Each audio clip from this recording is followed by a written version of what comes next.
Dan hari ini yang kita harapkan kepada pemerintah adalah ayo kita terbuka gitu. Bila perlu kita bedah nih APBD gitu. Kita bedah APBD, ayo kita rumuskan bersama gitu. Sebenarnya kita duduk bersama dalam tatanan kebijakan gitu. Selama ini kan yang menentukan kebijakan itu bapak-bapak yang ada di sana gitu. Kita teman-teman komunitas itu tidak bisa dihadirkan di sana. Dan teman-teman pegiat ini juga menginginkan hal itu, menghadirkan gagasannya, idenya dalam sebuah forum. Nah, jadi harapannya pemerintah, saya berharap mampulah merangkul itu. Selamat tahun Gema Bali, kembali lagi bersama saya di sini. Kali ini saya bersama dengan salah satu pemuda Bali yang aktif dalam sebagai pemerhati atau penggiat, bahkan pelaku peduli lingkungan. Itu mari kita sambut Bli Guswa. Gimana Bli? Swastiastu. Agak religius sedikit ya, tapi nggak apa-apa. Gimana Bli kabarnya? Sungkara sehat, Bli Arya. Sungkara sehat Bli ya? Ya. Oke. Bli, aktivitas sehari-hari katanya Bli juga masih ini ya, masih kuliah juga, terus kerja juga? Ya betul, kuliah juga, bekerja juga, organisasi juga, dan terlibat juga di beberapa kegiatan-kegiatan teman-teman, termasuk juga di lingkungan. Itu Bli. Ya sambil apa ya, kita ini kan masih muda gitu kan. Oke. Lebih alangkah baiknya kita produktif kan gitu ya. Ini produktifnya melebihi standar produktif yang ada ini. Iya. Kalau boleh tahu lagi belum S1 atau S2 Bli? Hari ini masih S1. Masih S1. Ya, perjalanan S1 di UHN. UHN. Ya. Oke, terus bekerja juga. Bekerja juga. Bekerja di ini apa? Industri apa? Ya, industri perhotelan. Perhotelan. Ya, industri perhotelan. Oke. Pendidikan S1 UHN. Jurusan Berarti hukum. di jurusannya? Jurusan hukum. Hukum. Hukum. Ini aktivis kalau begini kan?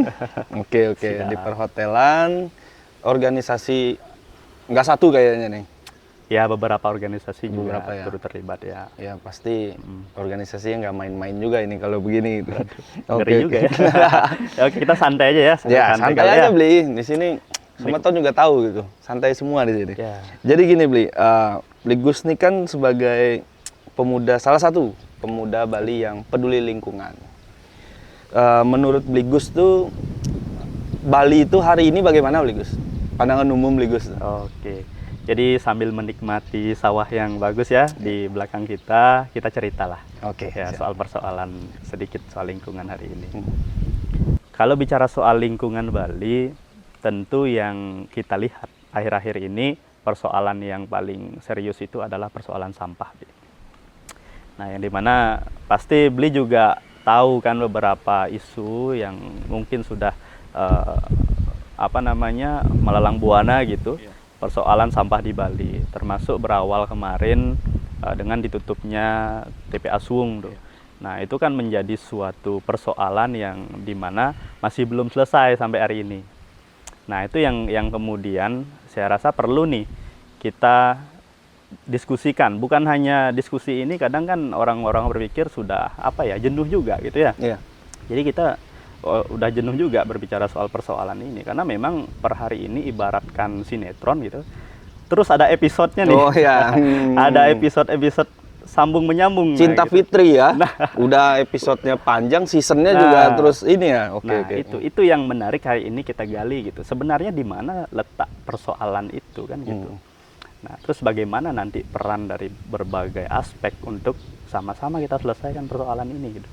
Agar saya takutnya gini, ada pemikiran liar saya nih Bli. Ya. Seolah-olah isu sampah di Bali itu ini kayak dirawat gitu ya. Nggak selesai-selesai. Nah, ini kadang harus kita bijak menanggapi ini, kemudian alangkah baiknya kita berkumpul itu untuk membicarakan, ayo bicara solusi konkret.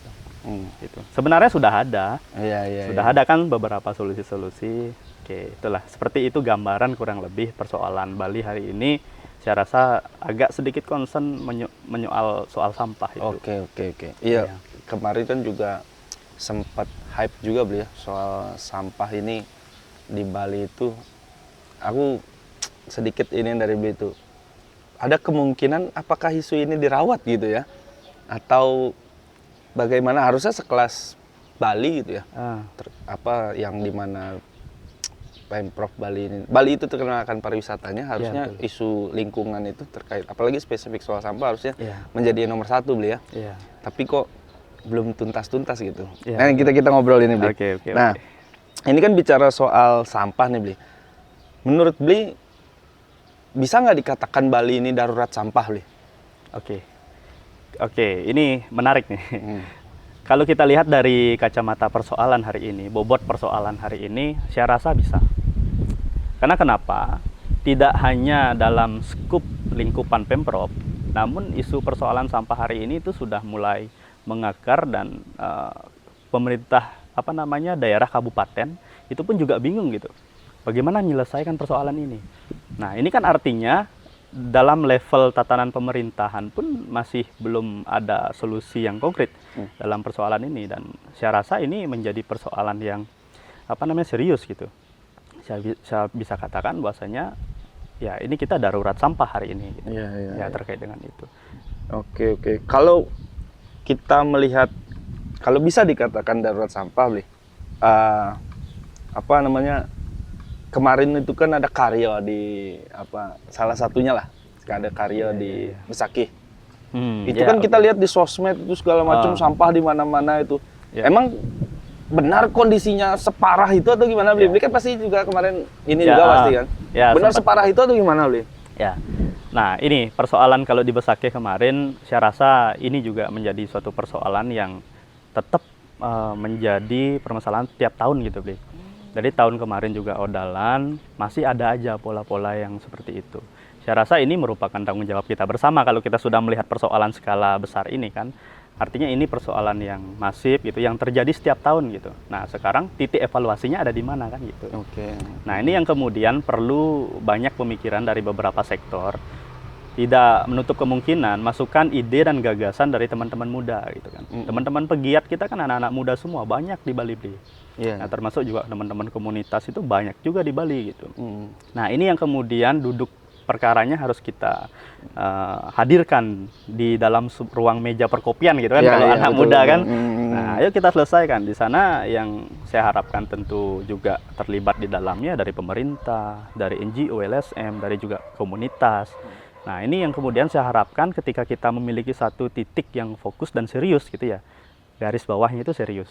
Nah ini yang kemudian saya rasa akan menghasilkan suatu solusi gitu. Nah yang di Besakih itu saya juga sangat sedih gitu kan melihat bahwasanya sisa daripada aktivitas persembahyangan itu sampai menumpuk dan membebani lah bisa dikatakan dalam tanda kutip desa-desa setempat. Nah ini kan cukup sedih gitu. Kenapa sih tidak ada suatu pola atau sistem yang mampu untuk setidaknya ada nih peningkatan daripada solusi gitu. Artinya mengurangi risiko-risiko yang ada dari tiap tahun. Tapi nyatanya di media kita lihat di beberapa teman-teman juga membagikan itu kondisinya, kita melihat bahwasanya masih sama gitu. Nah, artinya kan tidak ada penyelesaian secara masif nih. Nah, ini yang saya harapkan, tentu kita sebagai anak-anak muda ini mendorong gitu. Mendesak gitu. Ayo segera. Berarti memang benar ya, kemarin itu bahkan dari tahun ke tahun pun memang kalau kondisi karya di Besakih itu seperti itu. Dan bukannya berkurang, justru terkesan bertambah gitu. Kalau udah begini Bli, menurut Bli, siapa yang disalahkan deh? Masyarakat yang tidak sadar akan lingkungan, peduli lingkungan lah kita anggap gitu. Atau memang pemerintahnya yang cuek gitu? Nah ini yang menjadi dilema juga nih. Nah di kalangan kita akan ketika diskusi selalu kita memikirkan siapa yang salah. Saya rasa ini jika kita nilai dari suatu rasa kebijaksanaan gitu ya, kita nggak bisa menyalahkan siapa-siapa dalam persoalan ini gitu. Karena banyak hal dan banyak aktivitas dan banyak sektor yang terlibat dalam hal ini. Nah, tentu dalamnya ada masyarakat itu sendiri, ada pemerintah, dan juga ada sektor-sektor lain gitu. Nah sekarang yang bisa kita tarik adalah jika kita mau serius lah dalam menangani ini, bahwasanya kita tarik dulu persoalannya gitu apa. Nah terus kalau dari kacamata saya melihat ada dua persoalan nih hari ini. Persoalan yang pertama itu adalah bagaimana kita menyelesaikan sampah yang sudah terlanjur menumpuk gitu. Oke. Nah, terus persoalan yang kedua adalah baru kita bicara soal bagaimana penyelesaiannya di hulu gitu. Oke, Penyelesaian di dulu. sumber. Nah, ini terkadang ini yang masih rancu gitu. Misalkan dari segi regulasi itu kan sudah ada sebenarnya dari regulasi dan lain-lain. Tentu ini dari up button kan, artinya dari aturannya dulu. Nah, kemudian jika itu digerakkan ke bawah, tentu pasti akan ada hal impact yang positif kan. Nah, ini kita perlu gali lagi nih, apakah di mana kekosongan yang terjadi kan gitu. Nah, harusnya kalau kita mau bicara dari segi solusi gitu, kalau menurut pandangan saya rasa harus diselesaikan dulu persoalan sampah yang menumpuk ini. Yang menumpuk dulu berarti ya? Ya, karena begini, kita tarik ke belakang sedikit. Kita terlalu stigma di masyarakat. Ketika saya berkunjung ke beberapa desa juga, stigma dalam masyarakat. Banyak juga di media-media penolakan-penolakan terhadap TPST 3R dan lain kan. Karena kita belum memberikan suatu kepercayaan kepada masyarakat gitu. Terhadap penyelesaian sampah yang menumpuk ini. Nah, ini yang kemudian memunculkan stigma bahwa ketika ingin dibuatkan suatu badan atau balai pengolahan, stigma masyarakat itu pasti masih menganggap bahwa akan menjadi TPA, akan menjadi menumpuk dan lain-lain. Berpikirnya TPA aja nah, gitu ya. Itu yang menjadi keresahan masyarakat. Nah, persoalannya ada di psikologi itu. Yang kita harapkan tentu dalam menangani ini ya pemerintah gitu. Nah, saya rasa pemerintah sudah memiliki kajian yang lengkap soal bagaimana mampu untuk memusnahkan sampah ini yang sudah menumpuk ini gitu. Nah, ini yang perlu kita dorong juga. Nah, itu ketika ini sudah selesai, sampah menumpuk ini sudah selesai, saya rasa dibarengi dengan edukasi sekarang di sumber. Nah, ini tidak akan membutuhkan waktu yang saya rasa ketika kita berjuang untuk menangani itu tidak lama waktunya gitu. Nah, sekarang peran dari pemerintah ini kalau kita melihat adalah harus mampu menggalang solidaritas ini. Oke, sekarang gini ya, kita melihat akhir-akhir ini juga di Bali, dari teman-teman komunitas juga sudah bergerak. Dari teman-teman pegiat itu semua sudah bergerak. Ide dan gagasan, solusi itu bahkan sudah ada gitu. Nah, jadi pergerakan-pergerakan ini yang kemudian kita membutuhkan kehadiran pemerintah di sini. Nah, seharusnya untuk menyukseskan gerakan di akar rumput, menyukseskan gerakan di sumber. Nah, pemerintah harapan saya itu mampu untuk menggalang semangat ini gitu, mengumpulkan teman-teman komunitas, mengayomi lah. Nah, dibarengi dengan kalau kita bicara gerakan, tentu yang memiliki yang dibutuhkan di sana salah satunya kan anggaran dan lain-lain. Tapi kita tidak terlalu kaku berbicara soal itu dulu. Yang penting kita menemukan pola dulu nih antara sinergi dari pemerintah dan juga teman-teman pegiat. Nah, ini yang ketika digerakkan bersama pasti akan selesai persoalan itu. Nah, itu dia. Jadi dua persoalan itu, bagaimana menyelesaikan persoalan sampah yang sudah terlanjur menumpuk ini dengan bagaimana nanti ke depan kita masif dalam mengedukasi. Mengedukasi untuk memberikan kepercayaan itu kepada masyarakat. Nah, misalkan kalau itu sudah berjalan, masyarakat yang kemudian terbangun hatinya, nah ini kan persoalan di hulu itu ya, waktu Besakih itu kan sampah baru semua itu. Jadi datang dari berbagai daerah itu tercecer dan terkumpul di satu titik itu kan sampah baru. Nah, ini sampah baru ini yang bisa kita selesaikan salah satunya yaitu berlandaskan kesadaran nih. Nah, ini kesadaran masyarakat. Kemudian belum kita bicara bagaimana menumbuhkan kesadaran masyarakat. Nah, saya rasa selesaikan dulu persoalan besarnya ini, ya kan? Sampah yang menumpuk ini kita selesaikan dulu. Tapi selama ini pemerintah nih dalam melihat isu ini terkait dengan sampah itu sudah ini belum dalam arti sudah bekerja belum untuk mentuntaskan ini, atau jangan-jangan selama ini kayak kan komunitas banyak bikin kegiatan nih, komunitas pecinta lingkungan itu kan peduli lingkungan tuh mereka banyak bikin kegiatan misal cleaning up gitu-gitu kan sering terjadi di Bali gitu. Ya minimal pasti sebulan sekali ada itu gitu ada. Kan. Flyer kita lihat itu kan, ada cleaning up di pantai ini atau di mana itu. Apa selama ini pemerintah hanya nempel logo aja, Lin? Nah, ini yang kadang-kadang juga, saya juga merasakan hal itu ya, kerasaannya sama ya kita ya. Oke, nah ini perlu juga kita gali sedikit. Nah, ini yang kemudian yang saya harapkan tadi soal kolaborasi itu, ya kan? Nah, dalam tatanan manajemen konflik itu tentu kita nggak bisa melupakan aksi-aksi juga kan. Memang ada pola awal kita harus aksi untuk, nah aksi ini juga memberikan dampak psikologi kepada masyarakat gitu ya, bahwasanya di sana tidak hanya mendorong untuk memunculkan suatu kepedulian, dan juga sebagai wahana edukasi juga boleh di sana. Nah, lalu kemudian di mana pemerintah bisa membantu dalam sektor ini kan gitu kita bicara hari ini. Nah, lalu kemudian tidak hanya ketika teman-teman sudah melakukan aksi, ya pemerintah tentu jangan hanya tereporia di sana gitu. Ya kan? Harus memikirkan step selanjutnya. Kalau bahasa saya aksi, edukasi dan solusi. Aksi, edukasi dan solusi. Nah, itu menjadi satu hal yang berkesinambungan kan, berkelanjutan. Nah, ini yang kemudian pemerintah lebih dominan masuknya di mana? Nah, gitu. Contohnya misalkan kalau kita aksi, pasti di sana juga terjadi tadi yang saya katakan wahana edukasi dan lain-lain kan, kita sudah masuk 2 step nih, aksi dan edukasi. Itu sudah masif juga hari ini dilakukan oleh teman-teman pegiat. Nah, itu yang hal lainnya dalam memenuhi solusi ini itu bagaimana? Nah, belum kita berbicara soal kondisi global hari ini, belum kita berbicara perkembangan zaman hari ini gitu. Masa sih tidak ada satu upaya, entah itu memanfaatkan teknologi atau apa, untuk menyelesaikan persoalan ini? Kita udah zamannya udah 5.0 kan sekarang. Nah, itu artinya pasti ada gitu. Nah, sekarang pasti terjadi suatu dilema di mana? Nah, di pemerintahan pun nggak jarang juga terjadi dilema gitu. Nah, karena di pemerintah ketika saya lihat nih jalan-jalan ke Jepang gitu kan. Studi banding ke Jepang. Studi banding ke Jepang, ke Jerman gitu kan. Ya kan. Tapi informasi yang saya dapat juga, saya pernah juga ada salah satu tokoh di elit pemerintahan kota. Di Bali itu kan. Tahu kayaknya itu. Nah, itulah. Itu saya ngobrol belum lama ini, berapa hari yang lalu saya ngobrol. Beliau juga mengungkapkan segala macam keliling-keliling gitu kan, ngerumusin solusi-solusinya bagaimana gitu. Beliau malah bilang rasanya kita belum menemukan, kurang lebih begitu, solusi yang paling mendekati sempurna seperti apa gitu. Terus dalam hati saya cuma begini, karena saya nggak bisa bicara di situ terlalu lama gitu kan. Saya cuma bilang dalam hati begini, pertanyaan saya gini, beliau ini pernah nggak sih ngumpulin komunitas penggiat lingkungan gitu? Hadir semua komunitas, nggak usah semua itu. Seberapa besar ada komunitas, misal ada 100 komunitas gitu. Ya setengahnya misalnya. Ambil setengahnya itu. Diskusi bersama itu. Pernah tahu gimana beliau? Atau beliau pernah itu ikut juga itu? Ini menarik. Kemarin saya juga terlibat. Nah, kebetulan di Rumah Pesraman, Rumah Kebangsaan Pesraman Satyamepha Jati, kemarin kita buat kegiatan Temu Wirase.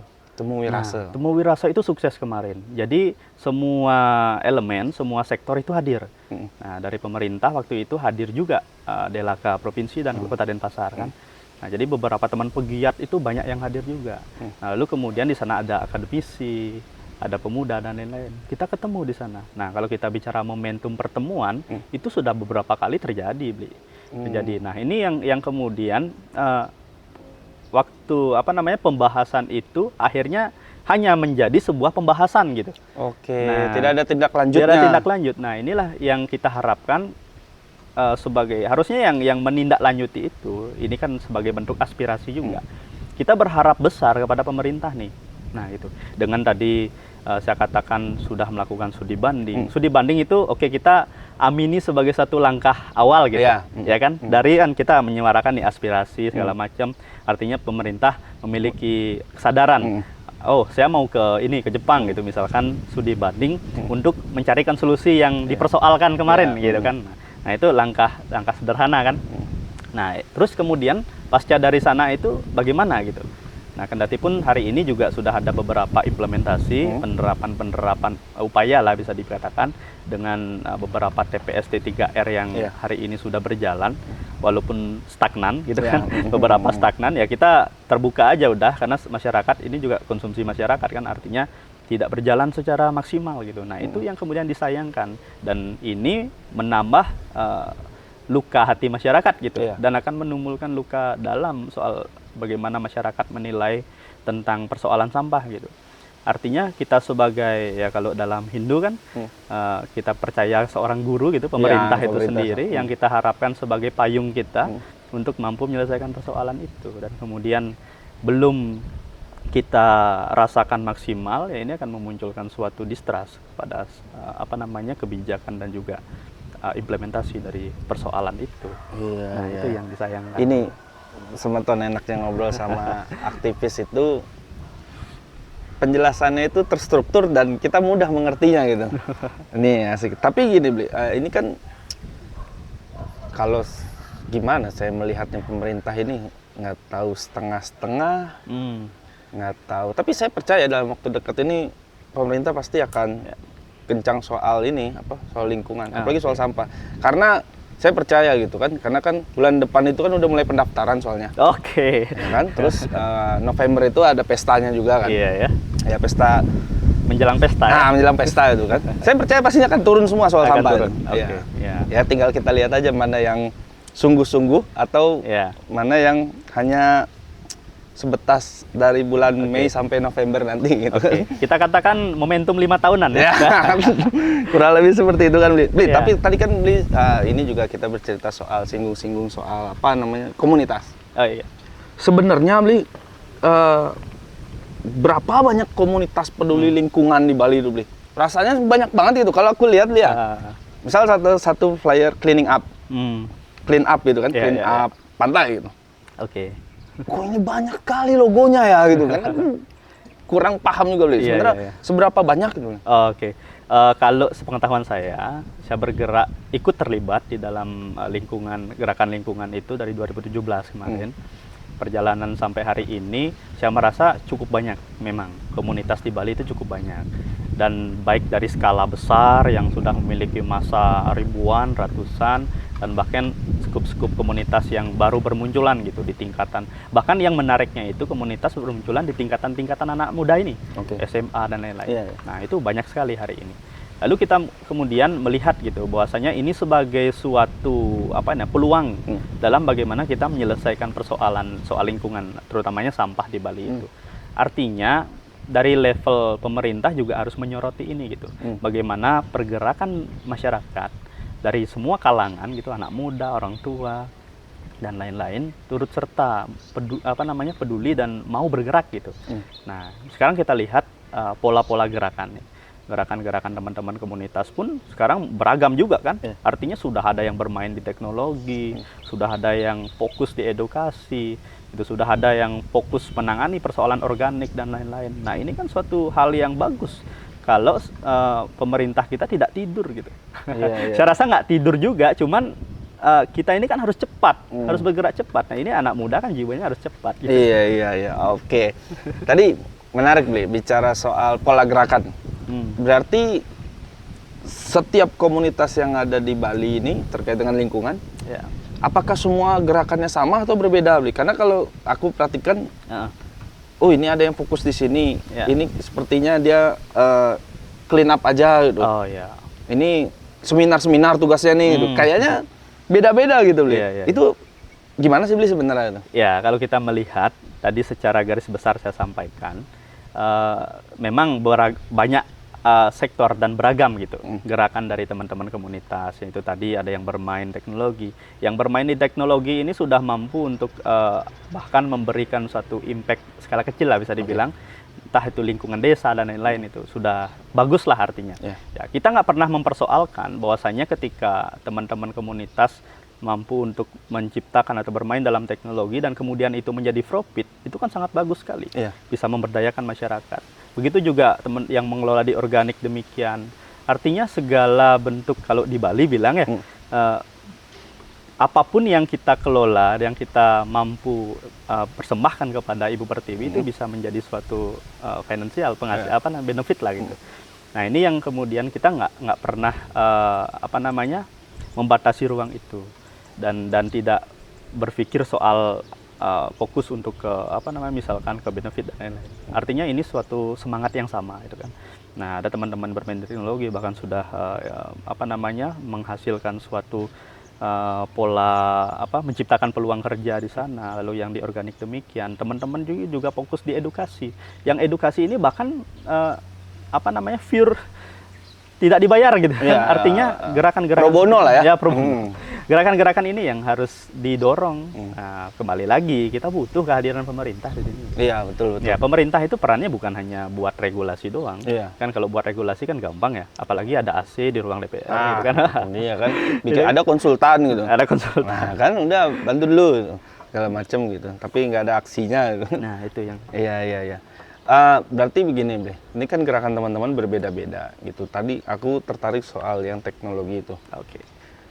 Kan sebenarnya berarti teman-teman komunitas, terutama pemuda gitu kan, di Bali ini udah memberikan satu solusi gitu. Iya. Ini lu begini, oke lah dia akan mendapatkan keuntungan dari itu gitu. Iya. Tapi kan sifatnya membantu juga untuk kepada Iya. lingkungan, bahwasanya dia mengurangi bahkan mengurai itu sampai dia dapat nih bahwasanya ya itu keuntungan dan itu dibuatkan lapangan kerja gitu. Oke. Itu masuk semua mungkin bisa membantu beberapa anak-anak muda yang belum bekerja gitu kan. Kira bergabung bersama kerja itu. Itu kan udah solusi sebenarnya bagiku ya.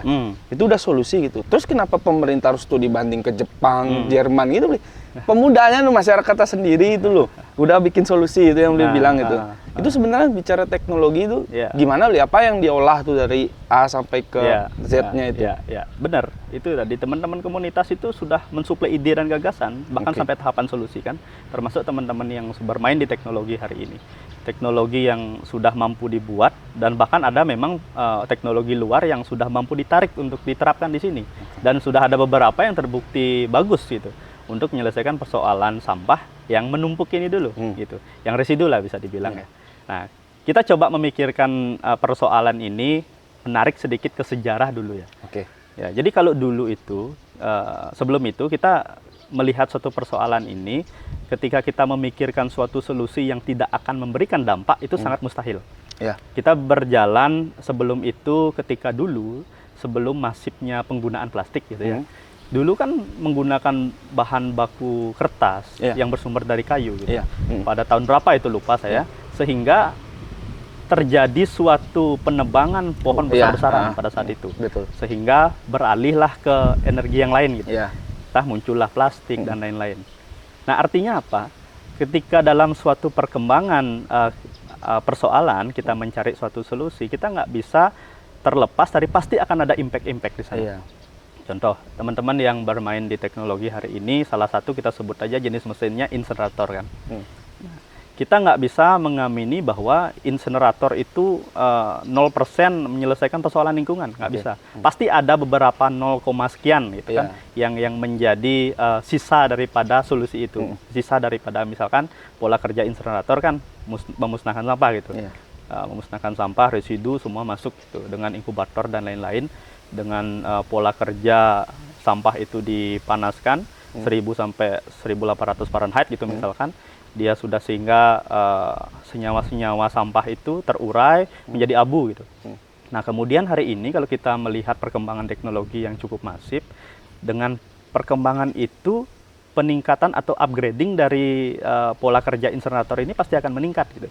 Kalau dulu misalkan insenerator yang ada ketika kita bakar sampah mengepul nih. Mengepul, keluar asap, hitam dan lain-lain. Nah, tentu itu bagian impact dari solusi yang dihasilkan gitu kan. Nah, lalu kemudian hari ini kita lihat beberapa teman-teman sudah bahkan yang menggunakan insenerator itu bahkan saya nggak melihat asap di atasnya gitu. Oke. Ya, dia muncul semacam uap itu, uap panas dan uap air gitu kan. Nah, itu yang kemudian kita amini sebagai kemajuan teknologi dalam tahapan filterisasi insenerator itu udah bagus gitu. Lalu kemudian tentu kita nggak bisa menutup mata soal pasti ada 0, sekian. Iya, itu nilai toleransi. Nah, nilai toleransinya. Artinya apa? Ketika kita terus mencari suatu hal yang sempurna, itu tidak akan capai. Ya, ini menarik bicara teknologi. Aku tertarik karena aku sempat fokus pendidikan soal teknologi mesin juga gitu. Ya memang aku sedikit-sedikit paham lah mekanismenya itu gimana tadi yang diceritakan itu. Terus jadi keinget gitu masa-masa belajar dulu gitu kan. Memang betul kalau bicara itu bagiku masuk akal gitu. Soal apa namanya, dia diurai, dia dibakar segala macam gitu. Bahasa kasar kan dibakar segala macam sampai tapi dia tidak, asapnya itu ditoleransi, difilter segala macam sampai keluar yang memang layak untuk bisa dikeluarkan dengan kajian-kajian yang ada kan. Betul, begitu. Sebelum pasti sudah dikaji. Sama kayak ini juga kan limbah pabrik. kalau kita di kota-kota besar itu, kita anggap besar itu misal kayak kota produksi Ya, kota itu, misal metropolitan lah ya. metropolitan kayak di Bekasi, Cikarang itu, Iya, segala iya. Karawang itu, dia juga limbah pabriknya itu kan sudah dilakukan berapa kali filterisasi, Oke. udah difilter segala macam sampai dia layak itu harus dibuang ke sungai gitu. Iya, iya. Kan diuji lab lagi segala macam gitu. Oh ini udah layak. Iya. Oh ini belum layak. Set tutup nanti ini. Kan ada petugasnya juga itu. Iya, betul, betul. Pemerintah juga mengawasi itu. Ini kita harus tutup ini karena tidak layak untuk berada di lingkungan masyarakat. Iya. Segala macam gitu. Berarti kalau itu memang sudah masuk harusnya kan layak, Li. Iya. Tapi, Li, Hmm. ada satu pertanyaanku, Li. Bukannya ada undang-undang yang mengatur, Li, Oh, iya, iya. soal tidak boleh membakar sampah tuh. Karena kemarin aku ngobrol sama salah satu elit di kota yang ada di Bali, dia bilang, ini ada undang-undangnya, tidak boleh dibakar sampah tuh. Iya, iya. Gimana, Bli? Sebagai mahasiswa hukum nih, kan Waduh. pas juga nih kan gitu. Serasa ujian saya ini. Oke, itu menarik tuh. Nah, itu salah satu dilema yang terjadi di kalangan pemerintah. Nah, terkadang ketika dia sudah studi banding, kemudian kembali lagi ke dalam negeri, dia dibenturkan dengan regulasi yang ada. Oke. Nah, serba bingung jadinya. Iya. Nah, jadi dilemanya di sana. Kalau kita melihat hal itu, tentu dari saya menilai bukan menjadi persoalan gitu. Kita lihat dasar hukumnya dulu. Oke. Yang mengatur soal pengelolaan sampah itu Undang-Undang Nomor 18 tahun 2008. Nah, memang di sana saya lupa pasalnya, yang jelas dia huruf G, itu menyatakan bahwa tidak boleh membakar sampah gitu tanpa melalui mekanisme yang sudah ditentukan. Oke, Nah, berarti ini ada turunannya berarti. ada turunannya, ada mekanisme yang sudah ditentukan. Jadi apa? Berdasarkan hasil penelitian, lab dan lain-lain ketika itu menggunakan mesin, ya kan berlandaskan itu. Iya. Layak uji atau layak pakai itu kan. Iya. Artinya apakah sudah aman jika ini dilepaskan ke lingkungan atau bagaimana. Nah, saya rasa dengan adanya landasan itu yang kita sebut mekanisme tidak menjadi persoalan gitu. Iya, iya. Nah, ini yang kalau kita berpikir liar perlu dipertanyakan juga. Lalu sebelum mereka memutuskan untuk studi banding, berarti mereka belum paham soal aturan itu. Oke, Tapi logika- iya, iya. Kita balik dulu logikanya. Iya, iya. Apakah studi banding itu aji mumpung? Ya, oke. Enggak, tetap belajar kok. Tetap belajar ya. Cuman Kita pulang harus bawa yakin. tentengan yang banyak kan gitu. Nah, itu yang kadang meresahkan juga. Terkadang tuh ya. Oke, Bli. Berarti secara hukum memang ada payungnya yang mengatur untuk melarang. Tapi dengan catatan, mungkin bahasanya catatan ya, dengan catatan bahwasannya bisa atau ini biasanya boleh itu dengan aturan yang ada gitu. Dengan mekanisme yang ada gitu kan. Seperti misalkan tadi sudah uji lab segala macam. Berarti kan sama dengan pengeluaran limbah air di pabrik itu. Kan setiap pabrik produksi itu ada namanya limbah air itu. Iya, iya. Dia harus difiltrasi itu berapa. Kalau Semeton juga pernah ke wilayah industri di Karawang gitu-gitu. Iya, iya. Itu sekian ribu perusahaan itu, pabrik produksi ya. Itu pasti ada apa sih bahasanya ya itu ya. Tong-tong besar itu untuk memfilter limbah itu. Sampai dia bisa keluar dengan layak. Sampai dia harus bening. Oke. Sampai dia tidak ada kandungan apanya gitu. Aku lupa zat-zat itu. Diuji lab dulu sebelum dibuang. Dia diambil sampel, dimasukin laboratorium, dicek layak. Orang lab bilang layak, udah keluar. Nanti limbah itu udah boleh keluar. Masuk dalam satu persatuan dengan sungai-sungai yang ada. Berarti kan kalau di sini sebelum itu kan juga udah ada uji labnya kan? Ini udah bisa dikeluarkan belum ini? Nah, uji lab segala macam. Oh, sudah bisa itu. Karena tidak berbahaya. Tidak berbahaya untuk lingkungan itu. Iya. Berarti kan Kita clear solusinya itu kan? Udah ada. Tapi pemerintahnya nih mungkin bapak-bapak yang di atas, ibu-ibu, bapak-bapak belum mendengar atau belum melihat gitu kan? Perlu didorong terus. Iya. Itu salah satunya di Bali itu ada satu atau banyak Bli yang menggunakan teknologi itu? Saya rasa sudah banyak ya. Sudah banyak. Sudah banyak dan bermacam jenis itu sudah ada kan.